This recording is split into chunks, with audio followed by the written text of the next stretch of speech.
I'm sure, I'm sure you guys can absolutely relate, anyone who's listening to this, any dancer that's listening to it, because again, if we want to have that perfect body, that perfect physique, we can't be like everybody else, right? We have to be that 1%er because everybody else doesn't look like us. So what do we have to do that's so dramatic, along the other way? I mean, looking back now, there's so many things that I did just to be a few pounds smaller and a little bit leaner and a little bit tighter. And I think to myself, oh my gosh, like I can't even fathom it now that I look back on it. And again, just like you, I stay fit, I stay active, but that is no longer part of my story. And it's definitely no longer part of my worth.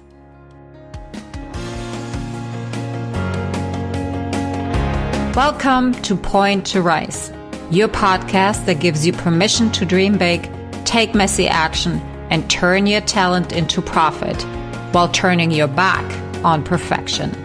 My name is Susanne Puerschel, high performance and mindset coach, former international ballerina, profitable entrepreneur, and founder of Point to Rise, a movement designed to empower dancers.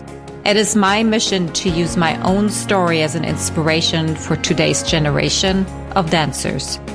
And now sit back, stretch, warm up, or sip your coffee and love learning how much it matters to point at yourself first to rise to all that you are capable of.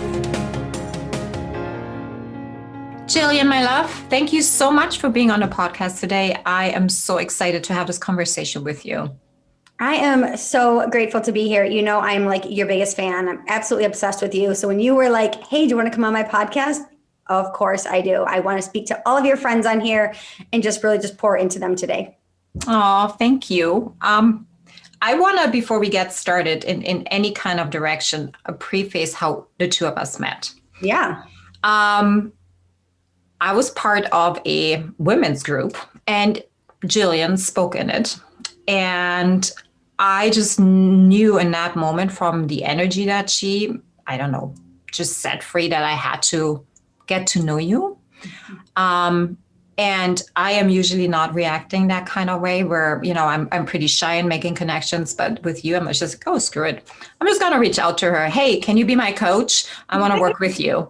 And that's how we got to know ours. Yeah. It was the easiest sales conversation ever. Yeah. You're very my DM. She's like, I heard you speak today and I want to work with you. What does that look like? I was like, can they all be like Susanne? Can I have more of you, please? And it's been amazing because not only, so one thing that I love is obviously I get to work with women and coach them, but there's a select few that truly become my friends and I feel like my family. And you have absolutely been one of those. I know even you and I took a little break for a month and I was like, I miss you. I miss my human, right? You miss your humans. You do. And but what that taught me was that following your gut instinct is so important.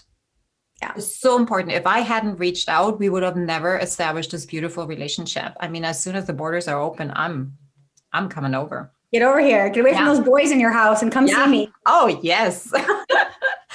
Okay, my love. Okay, let's go back not all the way, but I want to share your story as much as you're comfortable in sharing it, because there is so much beauty in there. You are such a strong person. And it just shows in your story. So start when in your teenage years, when you had encountered your first struggle. Yeah, definitely. So it was actually even probably before my teenage years. So when I was actually 6, I was diagnosed with childhood leukemia at the age of 6 years old. So terminally ill child at the age of 6, didn't know what I was doing, didn't know why all of my friends could go to school. And, I was in hospital rooms and hospital beds in surgery centers. And that was probably the foundation that set me up for the rest of my life, because I remember being in the hospital room. I remember being in ICU and the doctor coming in and saying it doesn't look good. It doesn't look good for her. And it's so crazy that I remember this from being a child.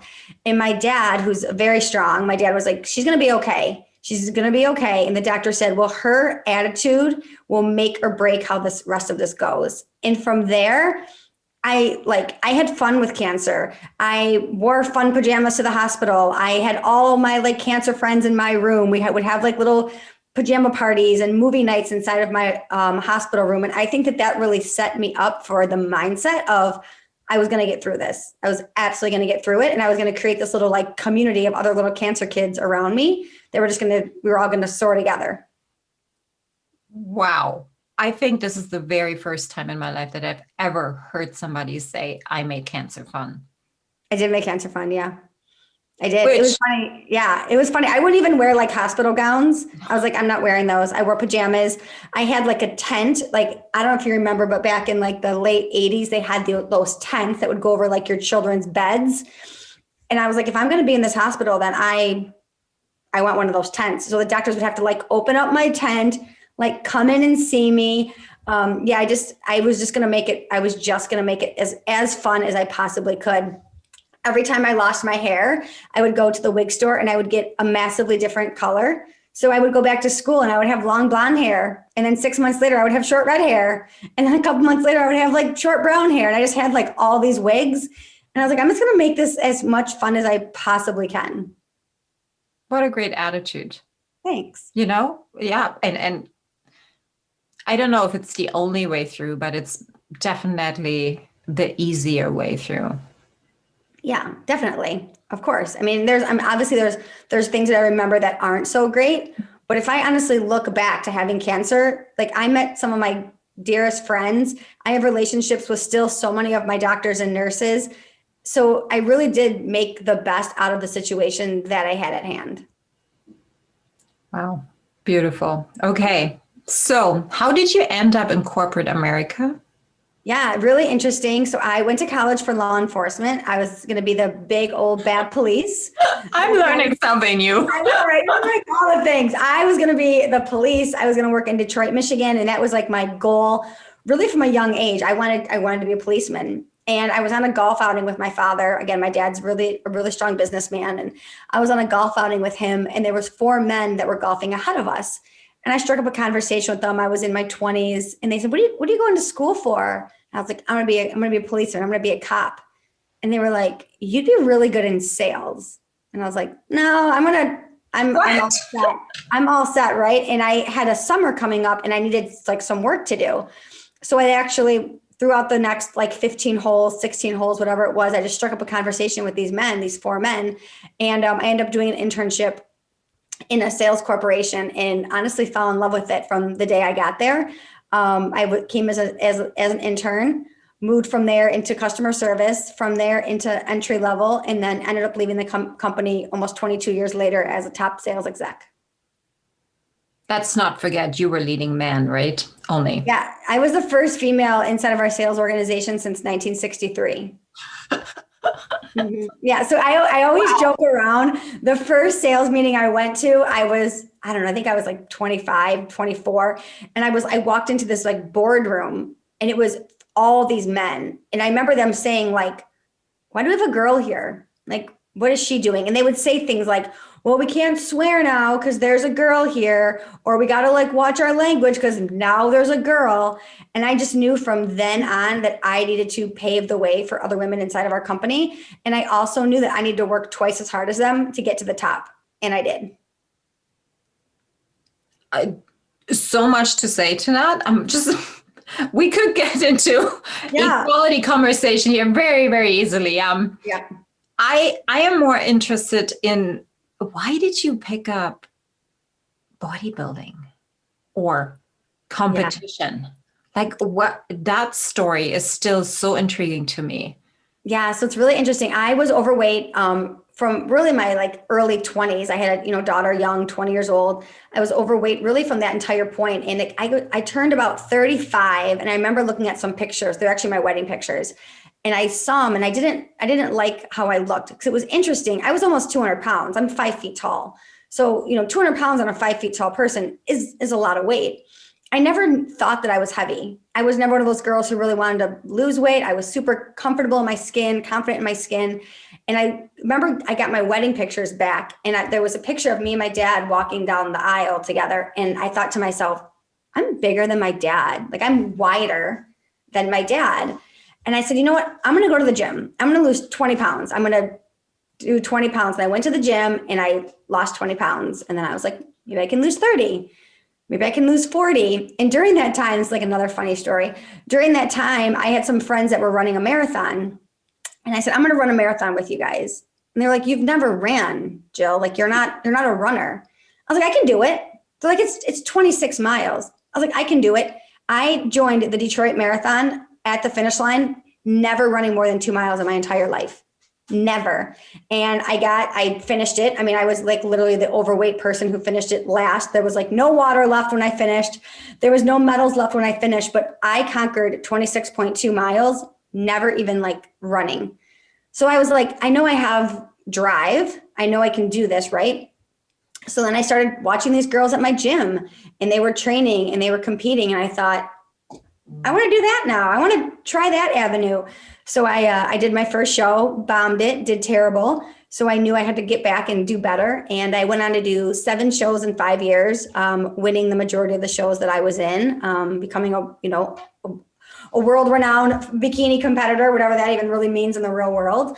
And then after like about 5.5 years, I took a step back, and now we're up to date. Okay. I want to go a little bit deeper into that because it sounds so easy. It's just fun.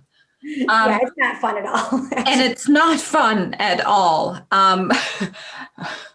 No, it's not. Let's talk about the marathon, because that is like the epitome of who you are, I believe. Like, that's your core. It's like, I said I'm going to do it, so I'm going to do it. How did you feel when you finished that? So it was really interesting. So obviously my friends were runners, right? So we took off. They stayed with me for about the first 5 minutes, and then they were off. So I was like, okay, I'm on my own, right? I remember getting to the halfway mark. It was like 12.2 miles, 12.6, whatever. And my daughter was there. My parents were there, my husband at the time. And they were like, Jill, you're not going to last 12 more miles. Like, just quit. You did a half marathon. Like, be super proud of that. And I was like, no, I'm going to go. And there was such a sense of accomplishment when I finished it. Again, I relate it back to like The Biggest Loser. If you ever watch The Biggest Loser, and there's like the last person coming across the finish line who there's no water, there's no medals, like people have left, people are at home taking naps by now. And I finished, and it made me feel so good. And what it also made me do is realize that I could put my mind to anything, because it wasn't about being a runner, it's about having a strong mindset. So I got through 26 miles, basically being really good mindset. It had nothing to do with running. So 2 things I'm hearing. One is it truly is about 80%, in your case, 100% mindset and 0% skill. Like we're saying 80 mindset, 20% skill. That's really all you need. And what was going through did you ever, during those 26 point, I don't know how many miles, waiver? Like,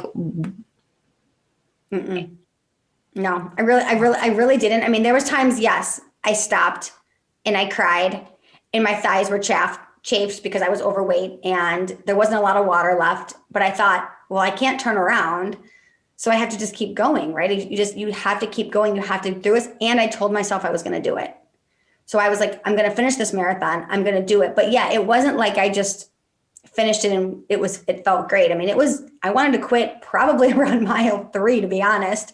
And I thought, well, if I can do 3, then I'll just do 1 more, and I'll just walk a little bit, and I can do it. And it was such a sense of accomplishment, but it was never to the point that I thought like, this is just a lot of fun and I'm finishing it. It was hard as hell. But you kept that promise to yourself. And I think 100%. That is where you find grit. That's where you can find, self-esteem. You can find trust in yourself when you keep those promises to yourself. It's just like being in corporate. I told myself, I'm not going to be an entry-level salesperson, like taking this guy's shit all the time. Like, I'm going to get to the top. I'm going to figure it out. I'm going to be at the top of the sales team. I'm going to be the one getting the awards. I'm going to figure it out. Because what I'm not going to do is sit back and let all these other people pass me by. That's what I'm not going to do, because I know my skill set is just as good. I just have to figure out a way to get there. So again, it's mindset, right? I fought through cancer with mindset. I fought through that marathon with mindset. I fought through, corporate America with that mindset. Now entrepreneurship with that mindset. It's still, whatever the task is, if your mindset is determined, you'll figure it out. Right. Let's talk a little bit about your time during bodybuilding bikini competition, because I remember seeing pictures of you that I couldn't even recognize who you were because you were so skinny. Mm-hmm. And I understand that when we really, really, really, really want something, we do everything for it, even though if that means hurting ourselves. Mm-hmm. I want to hear your perspective on that. Yeah, that's such a great question. I think this is really going to, obviously resonate with your audience as well. I know you have, a lot of dancers on here that, it's just about our appearance. It's just about how we look, and you have to go a little bit deeper each time, a little bit thinner, a little bit leaner, a little more flexible, right? Whatever that was. And once you get on that downward spiral, it's really hard to stop. And what happens is, I would assume the same in the dance community. I don't know, but that's who your community starts to become. So it was normal for me to do those things, right? It was normal for me to go out to dinner and go to the bathroom and throw up after, because all of my friends at the table understood that. So you start to almost be around the same types of people who, I wouldn't necessarily say they're encouraging your bad behaviors, but they get it because they're all doing the same thing, right? So you can't really see how bad it is until you step out of it. So during the time I was competing, it just looked like I was doing all the other things as all my other friends were doing, because my other friends and my other family members that weren't doing it, they were the weird ones now. Because me and my new girls, my new bodybuilding friends, my new fitness friends, we had it figured out, right? Our bodies were on point. We were getting looked at the gym. We were winning things. I was in Shape magazine. I was in Oxygen magazine. I was the poster child for, our fitness shows. I was on the posters and the postcards. So I was they're the weirdos. I got it figured out. And then it was actually, I went back to my cancer doctor. I still see him once a year. Yeah. And it was one of the last times while I was competing. And I remember he brought in a nutritionalist in, and he was like, she's going to talk to you about your diet. And I was like, my diet's fine. And I don't eat anything, so there's nothing to talk about. And I can literally remember, she was like, how many servings of vegetables do you have a day? I was like, I haven't had vegetables in 2 years. She's like, how much dairy are you taking in? I was like, I haven't had dairy in 3 years. She's like, when's the last time you had a piece of fruit? I was like, oh, fruit has sugar in it, probably 4 years ago. And she was like, what do you eat? I was like, I eat rice cakes, I ate tuna fish, I drank a ton of shakes, tons of egg whites and fish. It was literally all it was. And she was getting so frustrated with me, and I was getting so frustrated with her. And he had come back, my hematologist came back, and he's like, I don't even think that you really realize how much your body went through to stay alive. And he's like, and you're literally killing yourself every single day. Wow. And I remember looking at that little, I might even get choked up. He was like, I remember looking at you in that bed, and you fought so hard to stay alive. And I'm looking at you right now, and you're not even trying that hard right now to not be healthy. And it broke me. It absolutely broke me. I did one more show after that, and I've never gone back. I'm speechless, because not having that, we're getting into this community, into the mindset of we're only worthy of something if we are fitting in, if we're complying to whatever that is, without even recognizing that what we're doing to ourselves. And just listening to your diet, I was like, oh, sounds familiar. Yeah. Yeah. I'm sure, I'm sure you guys can absolutely relate, anyone who's listening to this, any dancer that's listening to it, because again, if we want to have that perfect body, that perfect physique, we can't be like everybody else, right? We have to be that 1%er because everybody else doesn't look like us.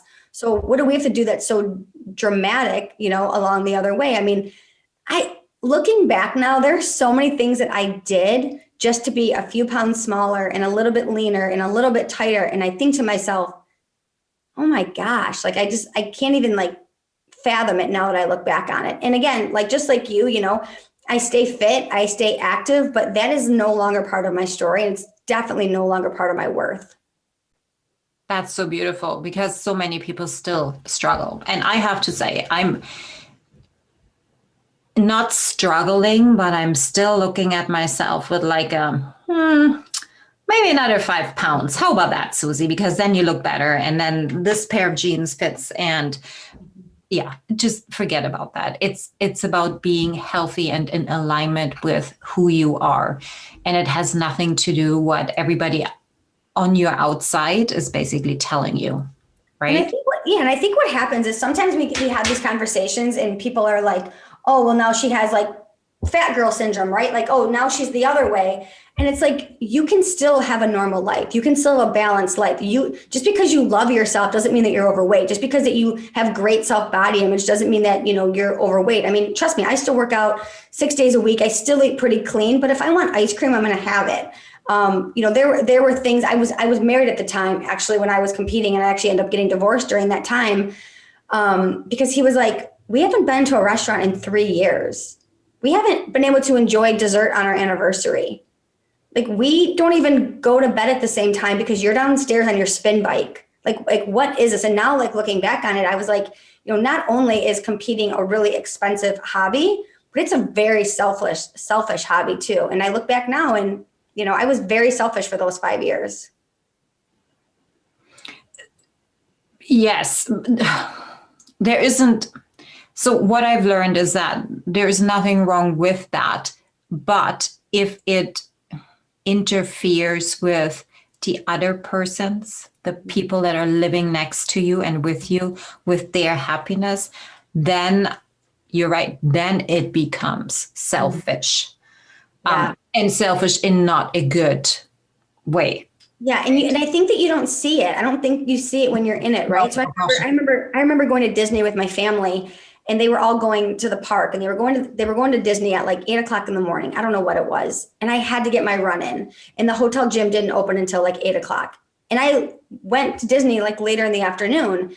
And looking back on that, I didn't see it then, but now looking back on it, I was like, so selfish, right? Like, so selfish. Then of course, all day at Disney, I was like, well, I can't eat here. I don't want to eat ice cream. Can we walk faster so I can burn more calories? And it's like, there were so many things in life for like during those 5 years that I like absolutely missed out on. Absolutely missed out on. And, I think I'll always probably have a bit of regret for that. But now I know moving forward that I won't have those anymore. Did you have a coach during that time? I did. Yeah.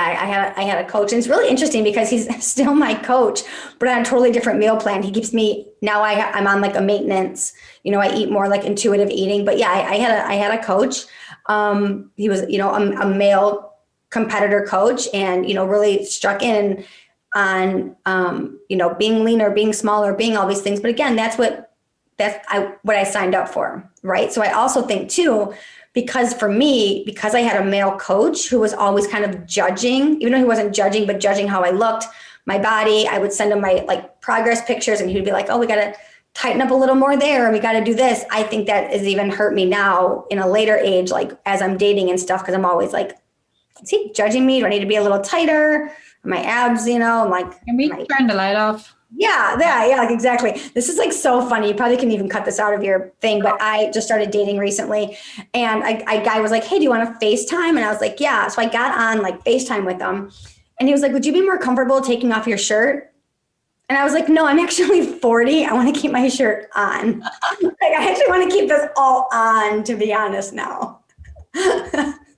If you want to see some better pictures, like you can Google me, but like nowadays I keep those on.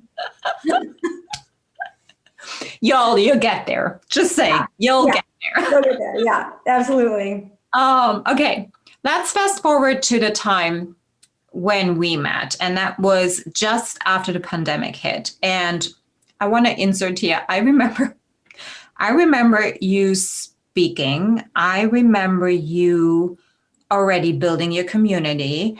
I remember you being a kick-ass sales coach. And then I found out, oh my gosh, she's still in the corporate job. Mm-hmm. I was like, what? Mm-hmm. And then what happened? Yeah. So, 22 years in corporate sales. I had this, so I had gone to a mastermind, Chris and Lori Harder's mastermind. And I really kind of went to it like my friends were going. I went on like a fluke. I'm like, hey, I'll go to LA and whatever. No, I didn't even know what entrepreneurs did. I was like, what do all my friends do? This is so weird. And I went to that. And at that mastermind, I basically decided like, I need to get into entrepreneurship. I have a skill set, a God-given talent that I can now share with the world, right? Like I can share my message, I can share what I'm doing, but I loved corporate. I was always somebody that said like, I bleed corporate, I'll retire from corporate. Again, my pictures were on the wall. I was the poster child, again, being the first female that had not only come into the company, but then worked their way to the top. So I was like indestructible, I thought. I mean, I was doing very well, all the things, all the awards. And during the pandemic, we shut down our division. And obviously, if you've been there for 22 years, you're probably hired to the payroll at the top, and they cut from the top down. And in a matter of about 7 minutes, I lost everything, lost company car, lost, 6-figure plus income, insurance, I mean, everything. And I thought to myself, okay, we have to figure this out. And I remember I left the building and I got in the car and I called my dad. And my dad, again, is a businessman, entrepreneur. And I got in the car and I was like, Dad, I just lost my job. And he's like, you'll figure it out. He's like, you always figure it out. You'll figure it out. And he's like, you can cry for today. You can be upset today. He's like, go maybe meet your sister and like have some lunch. But tomorrow, put your bootstraps on and you'll figure it out. And that day I cried. I was upset. I felt like I was like kicked out of the family of corporate. And then the next day I put my face on and I got to work. And since March, I've almost doubled my income that I was making. I've been able to bring in a massive community and truly just I feel like truly living in my purpose and my passion now and serving so many other people. I would not trade it for anything in the world. The pandemic was truly the best thing that happened to me. Oh man, that is so good. And I can attest to that. It was just, I was so surprised that you were still holding on to that job. It's like, that's not going to last very long. And literally the week after you said, oh gosh, I was just within 7 minutes let go from a 22-year job engagement. It's like, thank you, universe. She's now free to fly.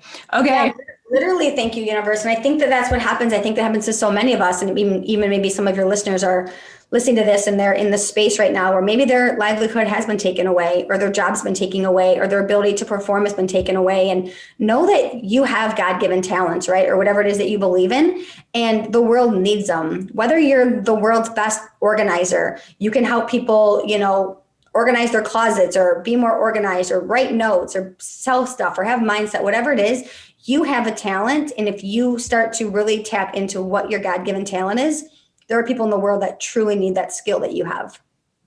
Exactly. And you don't have to stay within your lane. It is okay to be diverse as much as you want to. Yeah. Okay. So now let's talk about selling and sales. And I can see your face lighting up where everybody then grabs usually a bucket to throw up into or have some story to tell about sales. Here's my experience that I found so far when I received resumes or anything from dancers that are active in the industry right now, that there is a definite lack on the ability to sell themselves, to stand out, or let's not even go that far, to actually just know what you're good at and what your worth is. I know it's in you. You just have this is your gift. Thank you. How do you get that out of people? So, I really start by just breaking it down. Like what lights you up, right? What lights you up? What makes you happy? What do you want to do? If you could do anything in the world, right? Like, let's play stupid idea time. Let's play crazy idea time. Let's just get it out. What would sound good to you, right? What would sound fun to you? I had a one-on-one coaching client, and she thought she needed to be in one area. She thought, well, this is what everyone needs.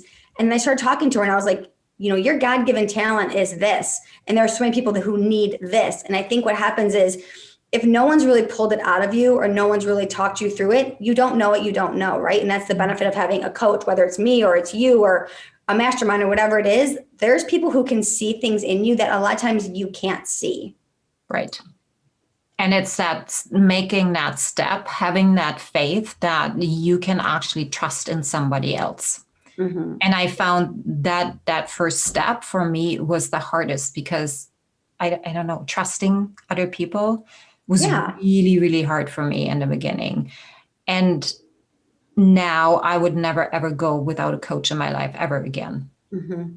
I think it's just smart. I think it's smart no matter what it is. I mean, it doesn't matter if you're trying to lose weight, you're trying to be a better dancer, you're trying to make more money, like whatever it is, there's usually somebody out there that one is either a little bit farther ahead of you, so it can save you time, energy, money, or is going to be the opposite of you that is going to pull something out of you that you don't see, right? So even like look at you and I for an example, you know, our demeanors are different, right? Our tonalities are different. But what happens is I see things in you and you see things in me. So sometimes I think when we're moving into this online space, we're trying to gravitate to people who feel like home.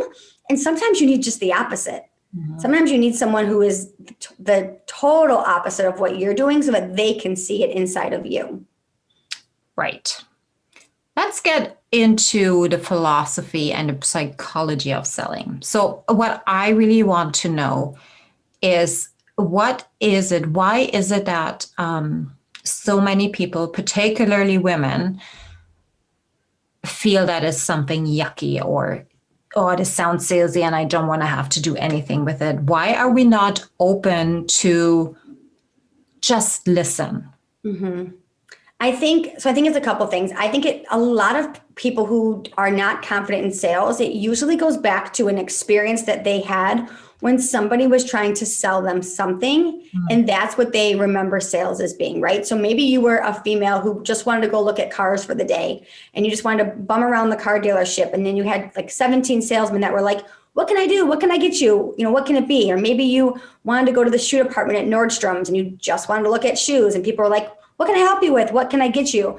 So a lot of times it's because you've had someone that has sold to you in a gross, icky way. So that's what you think and feel that sales is truly what it is. Sales is truly the greatest job in the world. I tell people all the time, I'm not selling anybody anything. I'm just solving problems all day long. And then people get to pay me for it. It's fantastic.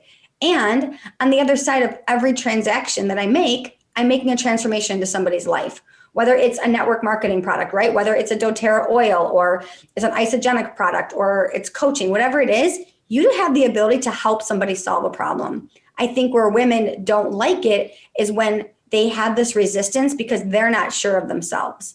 And people naturally have a resistance about being sold to. So if you have a resistance about selling and they have a resistance about buying, there's always this like weird friction that's always going to happen. Do you think that it also has something to do with our inability to say no? Of course. Yes, absolutely. And I love this for sales. I think that, you know, first of all, know that if you're selling something, no matter what it is, network marketing, coaching, whatever it is, you will absolutely get more no's than you will get yeses.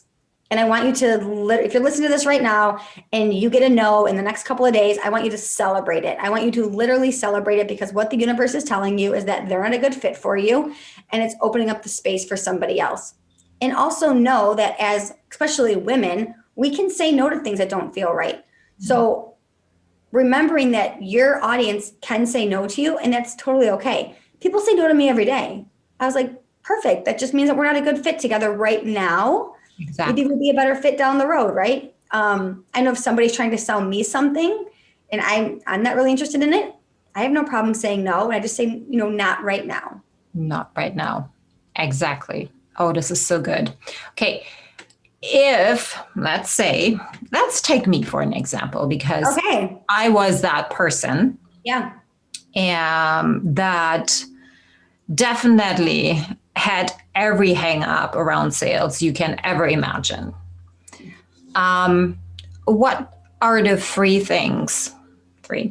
that you would tell somebody that like really literally comes out of the yucky waters of unworthiness, because that's really what it felt for me, to break through that and to make like progression? What are 3 things that they could start with? Yeah, that's a great question. So I would say the first thing is know that sales is, again, 80% mindset, right? So if you don't believe in yourself, you don't believe in your products, you don't believe in your company, you don't believe in your ability to solve problems, you're going to have a really hard time giving that energy to somebody else. So remind yourself, maybe it's every morning, maybe it's every night. Remind yourself that you are a problem solver and that the world absolutely needs you. Also, another thing you can do is start to really speak into yourself some greatness. Because again, sales is confidence. Sales is truly an exchange of energy back and forth, and it's an exchange of confidence. You want someone to be confident in you, and they want to be confident. You want to be confident in them, and they want to be confident in you, right? So you need to start getting really confident about yourself and what it is that you do. So those are like probably the two biggest things. And then the third thing that I tell everybody is celebrate the no's. It's absolutely okay. Know that you're going to be told no. Know that everybody's not for you. Know that you don't have to sell to everybody. And I think what happens is a lot of times we think that we just have to be selling all the time. And really, sales is a relationship, right? So start to think about what it is that you have, what it is that you're doing. And remember that you're not selling anybody anything. You're truly cultivating relationships. That's all you're doing. Thank you. That's beautiful. Wow. I'm glad that helped you. Yeah. I think that's it. I think that what happens is we go into sales trying to sell. So remember, there's a resistance around that other person to buy, and we're trying to sell. So it's never going to be good. So there's almost like a sales thermostat that you have to set. Like you have to you're hot, right? Like you're excited. You got programs, products, services, whatever it is. So you're hot. You're coming in hot. Your audience is like cold.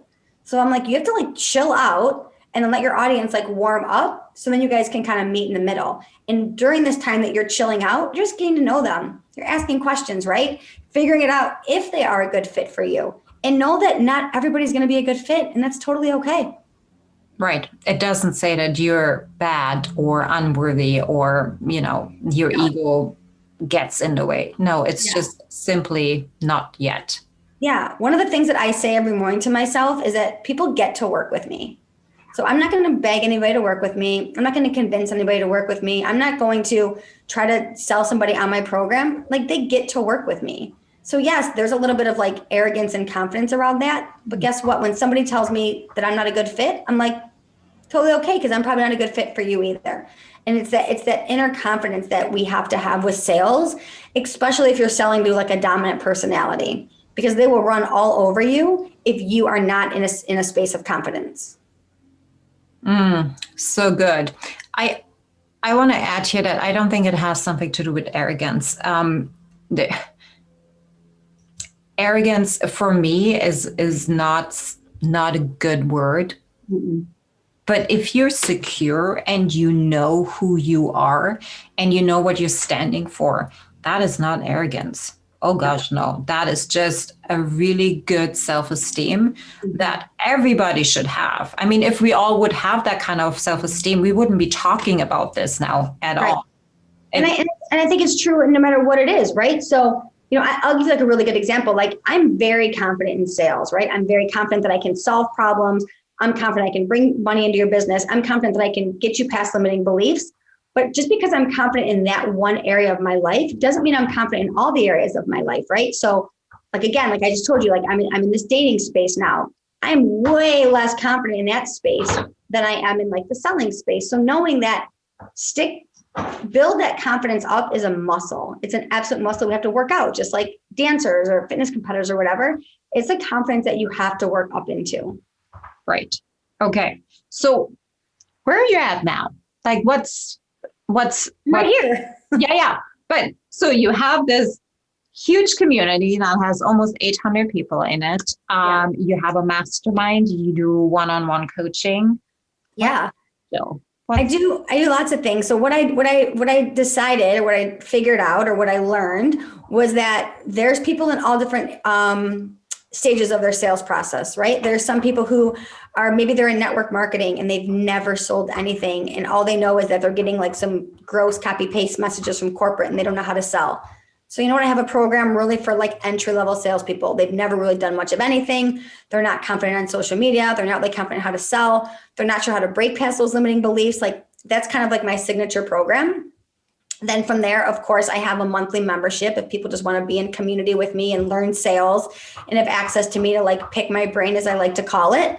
I do have a sales mastermind that I launch twice a year. high achieving women, this is women more like in that coaching space, higher level entrepreneurs, higher level network marketers that are really good at business, but now they're trying to become like masters in sales. And then I have some one-on-one spots, which again is like what you and I do, which I love. And I keep it open to the people who I truly want to be in community with. And that's a good lesson for anybody listening to this. Know that your one-on-one coaching clients will take energy from you. It'll be the biggest part of your day. So make sure it's a good fit. Don't just work with anybody. Work with people that absolutely light you up and you are so excited when you see their name on your books. Right. Exactly. Oh, I love that. Yeah, like I'm so excited when I see you book. I'm like, yay! She's here. I'm like, she's here. What you don't want is to be in a one-on-one spot where you're looking at your books and you're like, ugh. Because then it's not fun. And guess what? You should be having fun in life. You should be having fun in entrepreneurship. That's what it's all about. That's why you're in entrepreneurship. Is that why we're in entrepreneurship? Question mark. I mean, I think everyone has their own reasons. I would encourage you to go back to like your core values if you're listening to this. Why did you get into it, right? Did you get into it for fun, for freedom, for income, for impact, to make a difference, to retire your husband? Like, what were your core values that got you into it? And make sure that you're building your business around your core values. I think that's the most important thing. Build your business, whatever it is that you're doing, build it around what really matters to you. What is your North Star? What do you want to really achieve in life? And I find that so much, particularly in the arts world, that we're forgetting what that why is, who we're serving, who are we actually giving to, and we're so selfish in not a good way. Do you think that you guys have forgotten about it because you've been doing it for so long? I think not because we've been doing it so long or they have been doing it so long. I think because the pain of what they think it should take in order to become has taken over the joy. Mm-hmm. And like how many dancers do you think truly, once they get to a spot of like top level, truly love dancing, remembering what it's like to like put those shoes on and be like obsessed with dancing? That is a great question. I don't know that answer. I really don't. I can look around right now and I can point at like maybe 3 or 4 that are really completely in alignment. Mm-hmm. And everybody else is fighting on a consistent basis. Yeah. And gosh, I have been there. I have been fighting for 46 years. I have been fighting, regardless to where I was. If I was a dancer, when I was in corporate, even when I had my very own first business, I was fighting to be seen, fighting to be successful, fighting. And this is the first time in my life where things feel easy, even though it is uncomfortable to deal with my shit, but I don't want to have it any other way. No, that's why your community, honestly, I mean, I watch it, I'm in it, I see it. That's why your community is so lucky to truly have you, because again, you've been through it, right? And you're almost like putting your arm around, the women in your community, the men in your community, and you're like, we got this, like we can totally do it. And I think that that's so great that you've stepped into that leadership role inside of like your community and even like on your podcast and stuff, because there are so many people I know in your space that truly need you. Thank you. And they'll know soon too that they will. They know, they just haven't said it yet. Yeah, exactly. All right. Yeah, they know they need a little Susie in their life. They haven't decided yet. And that's okay. You're going to love them where they're at, right? Totally. Always. Last question. Yeah. If with what you know right now, what would you tell your 16-year-old self? What would you tell her? I would tell her a couple things. I would tell her to not put all of your eggs in one basket, regardless of what it is, because the world changes consistently. The world's always changing. We never know what's going to be there. So, make sure you're able to pivot. And I hate that word, but make sure you're able to pivot. Make sure you're able to have, multiple streams of income. Make sure that you're not, again, putting all of your eggs in one basket. And then I would also say to my 16-year-old self is like, don't take your life so seriously. Mm-hmm. Like, don't take your life so seriously. Like, you think at 16, like, this is all it is. Like, don't take it so seriously. Have fun. Create really great memories. Do all of those things because life is short and you never know when it's over. And again, look at like what we're going through right now. Who would have thought a year ago that this would be our world, right? So enjoy what you have when you have it. I think like, even like too, like I'm thinking to myself, like I remember going to restaurants and like being so annoyed that I had to wait an hour. And now I'm like, I would do anything to go eat at a restaurant tonight, right? So it's like truly remembering the goodness that when you have it, when you truly have it. I was lying, not the last question. I wanted to talk to you about the multiple streams of income because it is, you and I'm assuming that you grew up at the same time that I was, and everything was around steps. You have your corporate job, you make this amount of money, this is what you can have, and this is what you save, and all the things, you buy your house, blah, blah, blah. And we never talked about the other way around, meaning what do I actually want to earn and how do I get there? Mm-hmm. So what I see in the arts very much, and where I came from is like, okay, this is your salary. You get paid for the next 7 or 8 months. Yep. Make it work. Mm-hmm. And so we did, but what it did to us was it kept us so small. Mm-hmm. In our thinking, in our mindset, in our abilities. It didn't leave room for us to dream. It didn't leave room for us to grow or learn. And it took away the ability to learn too, quite honestly, to invest in ourselves, even the belief that we're worthy to invest in ourselves. Mm-hmm. When did you learn about multiple streams of income? So I learned about multiple streams of income probably the day that I lost my corporate job. And I thought to myself, oh, well, this is going to be interesting because my income just went away. And what I told myself 2 things at that point. When I walked out of my corporate office that day, I told myself 2 things. I will never be in a situation that if one stream of income goes away, my lifestyle has to change. So I will figure something out. Maybe I need to do network marketing. Maybe I need to do multiple coaching. Maybe I need to have a side gig. Maybe I need to bartend while I'm coaching, whatever it is.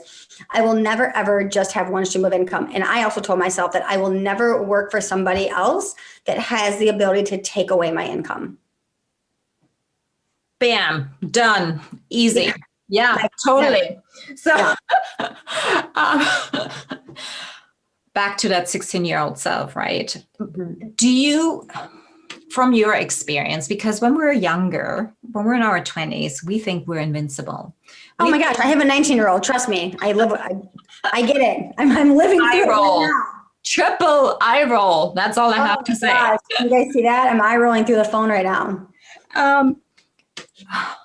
What do you think would be the carrot for that generation, particularly artists that believe that they have to give it all the time, that life is very serious. And if they don't take their art serious or themselves serious, they're not going to make it, whatever that looks like. What do you think could be one, how do we open that door so we can let the light in so they can see what they're missing out on?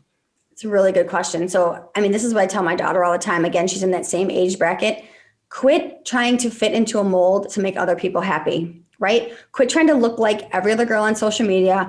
Quit trying to talk like every other girl on social media. Quit trying to follow the trends. Like if you don't want to wear high-waisted pants, don't wear high-waisted pants because that's what everybody thinks, right?